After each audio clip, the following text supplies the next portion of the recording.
Welcome to the Hayhurst Brothers Podcast with your host, Paul Risse. So if anyone's watching this, welcome to the 5th annual podcast. We are killing fruit flies that are flying. So if we clap or something, it's not that we're weird. It's just there's a fruit fly around us.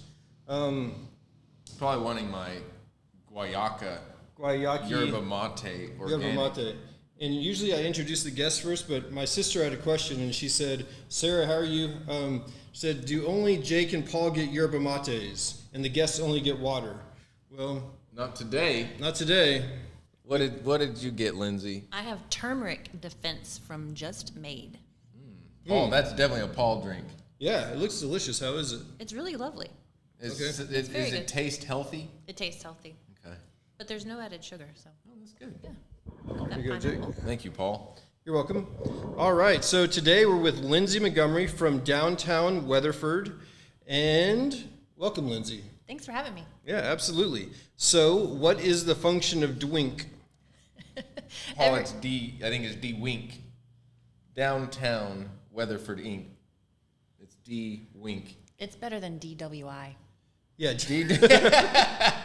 that's good. We had a few choices, and we opted to not go with Yes. DWI, so we went D-Wink.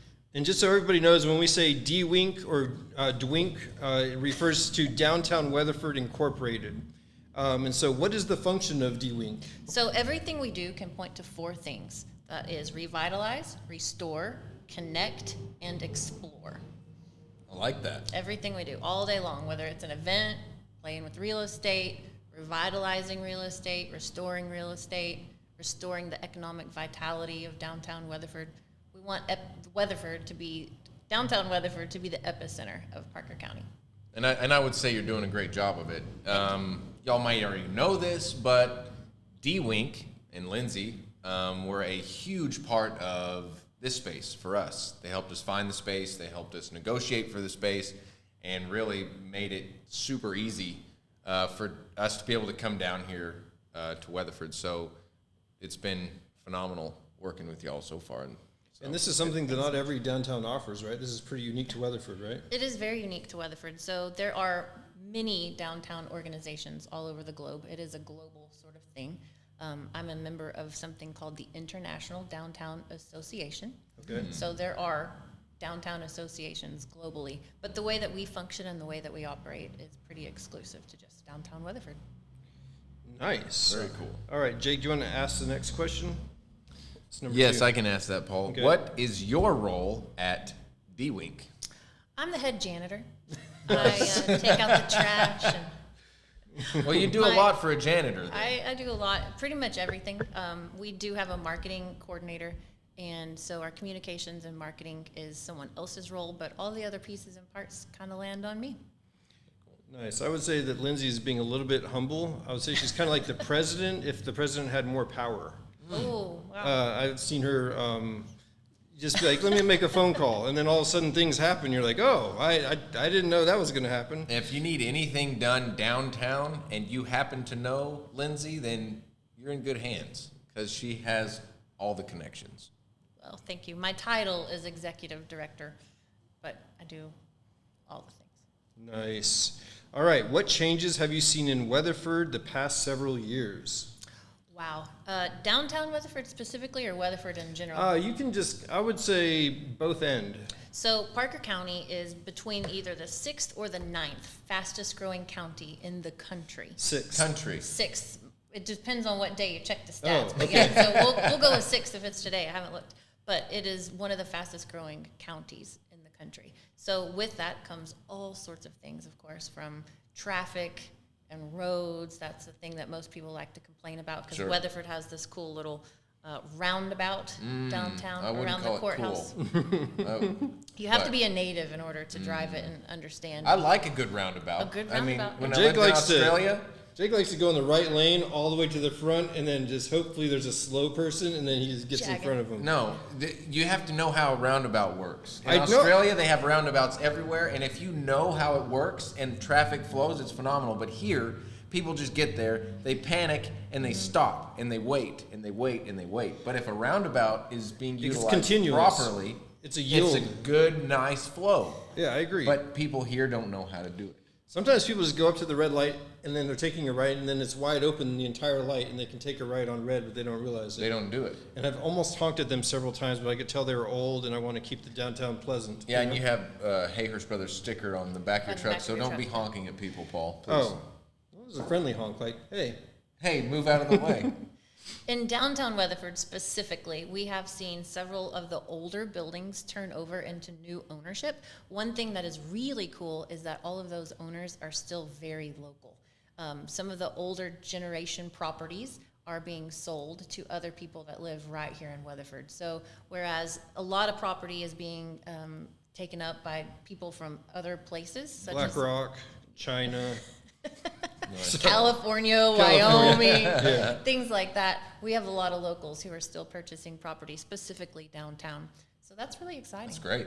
That's local awesome. people making local decisions. Yeah, we've noticed a big difference in the traffic. We've been coming down here for 20 plus years since I've been living in the area, and it has over the past 4 years, 3 years, it's really increased. But used to you could get from our side over to like Home Depot pretty easy, but now forget it. It takes a little while. It does. All right, on to the next question. Okay, what is a secret about Weatherford that you can tell us? Well, there are some really cool secrets. One of them is that there are tunnels from the courthouse to the quadrants. Not all the quadrants, but there are some tunnels. We keep talking about pedestrian safety, and the other day I said, why don't we just open up the tunnels? And people looked at me like, wait, what? That's a really, really good idea. And it would be, I think that it would draw people to downtown just to walk under the tunnel. Right? Let's do it. Sign me up. Yeah, I actually really like A that. Hayhurst Brothers project. Yeah. Where does it I go bet to? you they're really clean. Some of them go from the courthouse to the county building. Okay. And then there's another one, I'm told, that goes from that county building to where PNC is. What was the original intention? Prisoners and bankers. Yeah. Or people that were on trial. Maybe they weren't prisoners quite yet, but they were definitely in custody. In San Angelo, they had one that went from the bank to Miss Hattie's. And it was, Miss Hattie's had a lot of female employees back in the day that catered to men, and then so they would hide the transaction by going under the street. What were they hiding, Paul? The transaction. There are definitely rumors of that function of the tunnels. I obviously wasn't there, so I don't want to speak specifically to those functions of the tunnels, but apparently there might have been. You're presuming. No, I worked at Mrs. Hattie's, and that was like part of the. Wait, I thought that was like you're saying Mrs. Hattie's was a brothel and you worked there? Well, I worked there whenever it became a restaurant that focused on, it was popular because of the history of it back in the day. So it was no longer a brothel. It was like a kind of a steakhouse, like fine eatery kind of place. Thanks, Jake. That was a good question. That was a clarifying question. You're welcome, Paul. I just wanted to clarify that. So every week, I want to improve this podcast. And so I decided what we could do is I'm going to start doing something that's called a weather report. When you watch the news, what they'll say is like, here's the screen and everything. So today's weather report is it's 101 degrees. Nice, Okay, Paul. perfect. It is. It is, Yeah. yeah, definitely Yeah, 101 good degrees. weather report. Thanks. We got to improve the podcast, you know. All right, so we're going to go into the first question. And Lindsay, this one is for you as well. This one is from Bra Epper. What is the ideal or perfect design for a home to both you guys and Lindsay? Jake, take the reins. Wait, you just said this one's for Lindsay, and then you told me to take the reins. Well, I said this one is also for Lindsay, I because the got you. question said both you guys. If Lindsay wants to take the reins, she can. What is the ideal or perfect design for a home to both you guys and Lindsay? Okay. Paper, rock, scissors, or you want me to go? Oh. Okay, so I love a good floor plan that has the laundry room going into the master closet. That's like a deal breaker for me, or could go either way. Could go either way. Yeah, really prefer a one-story. Okay. I'm a one-story fan myself. I love a one-story. Yeah. What else? Well, nothing else really matters after that. So you're a pretty easy sale. Yeah. You just want a one-story and a laundry room that connects to the master closet. Done. Pretty We simple. have plenty of plans for you then. Yeah, So. I mean, you could start getting into the 2 dishwashers and 2 sinks in the kitchen, but it needs a pantry. That's pretty mandatory too. That's important. So yeah, I think ideal design for me would be 1-story as well. I mean, I guess it depends on the lot and the lay of the land, but I do like a 1-story. A more sprawling ranch-style home, lots of windows, lots of natural light, and very open with separated bedrooms. So your master bedroom on one side, and then your additional bedrooms on the other, kind of gives separation for mom and dad, if you will. Yeah. So, just sometimes it's nice to separate yourself from the rest of the people in the house. Okay. That's all. Why are you smirking, Paul? Because you smirked whenever you said I worked at Miss Hattie's, so I was smirked back. So there was a period of my life where I was single, and then I really liked an Airstream. Now I have a beautiful family and a wife, and I love our house. And most of the reason I love it is because the natural sunlight, and Jake helped out with designing that, and we have a rooftop deck, so the view is amazing. Whenever the sun isn't eating all the water out of our pond, then there's usually water, so I like having a view in water and open windows and just being part of God's creation. So that's my answer. That's a good answer. Oh, thank you. That is a good answer. What happened with your pond? Isn't there a story behind that? Well, there was water in it, and then the sun ate all the water, and I'm hoping that the clouds will return it. How did you get the pond, though? Did you have to dam up someone else's land in order? Oh, my friend Jerry came along. He said, "You have this huge ravine here, and it's basically just washing out into the land below. Would you like to turn it into a pond?" And did someone else have a pond further down that at the time of me building it, no. now there is. My friend happened to buy the property next to us. Yeah. He already owned it, Paul. No, Joey, because he bought it from Joey. No, that pond wasn't on Joey. It was part. It was half. Anyways, funny story. Paul dammed up above Zach's pond, and now Zach's pond is no longer. Well, Zach turned it into a race car track, so a dry pond. Now we have a race car, go-kart track. So the Lord works in mysterious ways. Does. You're right, Paul. Steal someone's pond, you get a racetrack. Yeah. It's in the Bible, I think. I don't know about that. All right, this one is from Josh with long hair. Josh, we're going to ask you a question because you asked it, but I'm not sure how we're going to answer it. How did y'all learn to restore windows the way you do? Jake? We don't do a lot of window restoration. I don't know, maybe you're referring to some of the buildings we did downtown Bridgeport. But we more install windows than restore them. I'm not 100% sure, Paul. Okay, I'm just going to say... if he's talking about maybe some old casement windows. I'm saying that we do a good job at cleaning them, which if there's dirt on them is a form of restoring. So Josh, that's the best way that we can answer that question. Thank you for the question. We're moving to Laura, and then Lindsay, you can answer the last part of this question as well. Do screened-in porches come standard with your homes? And then second of all, do you like them? Jake? They do not come standard, but it is an option that you can add to our homes. Como mucho dinero? It depends on the size. I have a screened-in porch on my house. Daniel has one on his. The majority of our houses, if we have a say, do have a screened porch because, to me, I like a screened porch. It's very functional. In the evening, you can turn the light on inside the porch. You don't get inundated with June bugs. You don't get inundated with mosquitoes. Still get the breeze coming through. It's just a screen porch is nice. So I'm a fan, but it doesn't come standard, if you will. Okay. Are you a fan of screened-in porches? I like screened-in porches. What's your favorite thing about them? Would you say? The lack of mosquitoes. I have to admit that once a mosquito gets into a screened-in porch, though, it's in. There's these little cracks under it, let water shed, and the mosquitoes are really tiny. I'd say more like June bugs, but mosquitoes to some degree. It definitely helps with mosquitoes. I mean, to some degree. Minimalizes, and flies and wasps and all the bugs. The things are going to find their way in, but for the most part, it's going to keep the bugs out. Yeah. Not to get political, Jake's more of a mask guy. Sure, some things can get out and in, but they serve a function. It makes it prettier. Yeah. Paul was a big advocate for the mask. Jake is being silly. Oh, actually, speaking of silly, someone named Silly Billy It says, what additional costs are there besides the cost of home? Okay, so,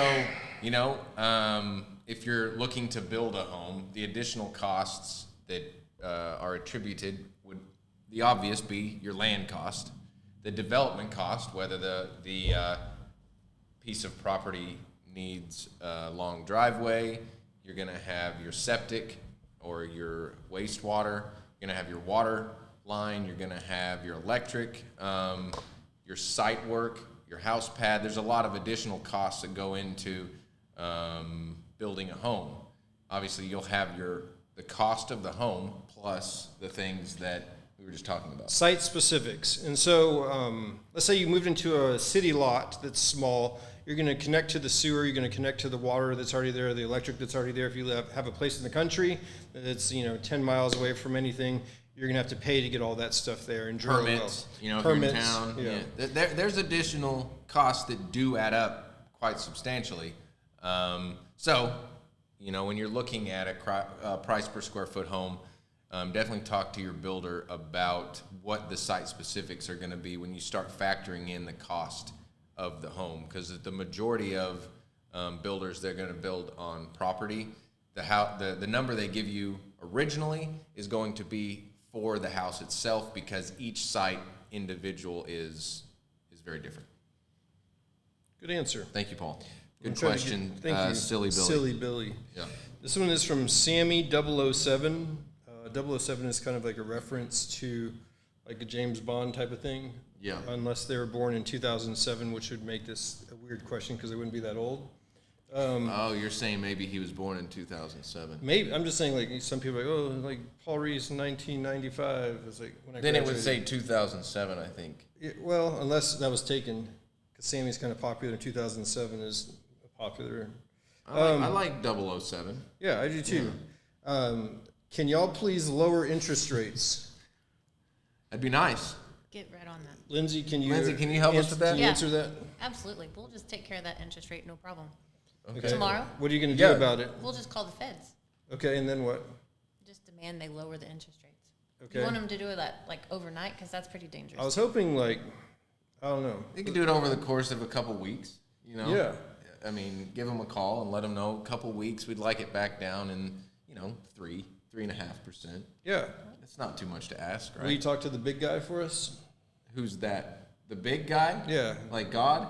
Well, Jesus? Or it's Donald a Trump? cultural reference. Kamala Harris?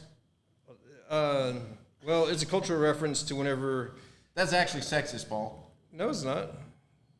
I mean, could be. Hunter Biden said it about his dad. Nice. Oh. That's Big what guy? I was saying. the big Is the guy? big guy in the room right now with you? Would you want me to like take away all your tax money? So anyway, we can sell you a home at a lower interest rates when they lower, and we'll advocate for that through this podcast. We've now reached hundreds and hundreds of people Nice, through Paul. this podcast. you never know. I mean, Yeah, there are honest- hundreds of people. You never know. Pride Piper. That's like a pun. You get it? Yeah, totally. Okay, you get it? Pride. Oh, instead of the Pied Yeah. Piper. What? What is Pied Piper? It's the person who plays some music and then mice follow him around.